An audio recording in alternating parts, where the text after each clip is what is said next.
This video will demonstrate how to connect VR703N router to wireless network. First we connect with Ethernet cable to PC and go to address 192.168.1.1 CGI bin, and there is the file Wi-Fi which I created in Telnet, using Telnet, and here we see that it is possible to scan networks which are around, and we will try to connect to this network VLAN. And it's not protected network, but if you want encryption you can choose encryption and then you can set password.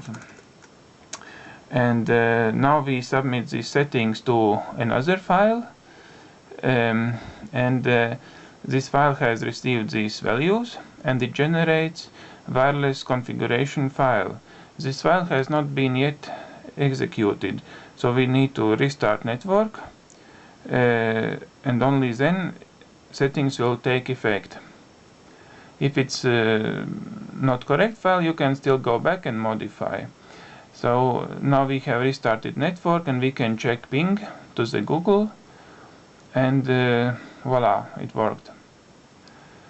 And there is one more option here. You can look at diagnostics.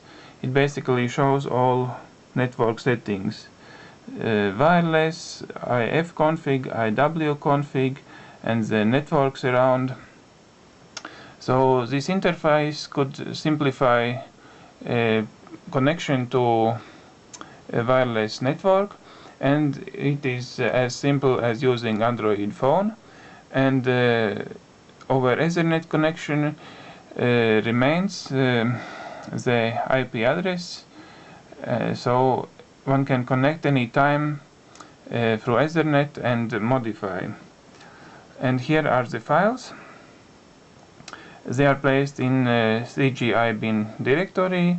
This directory is created when Lucee is installed, and files look like that.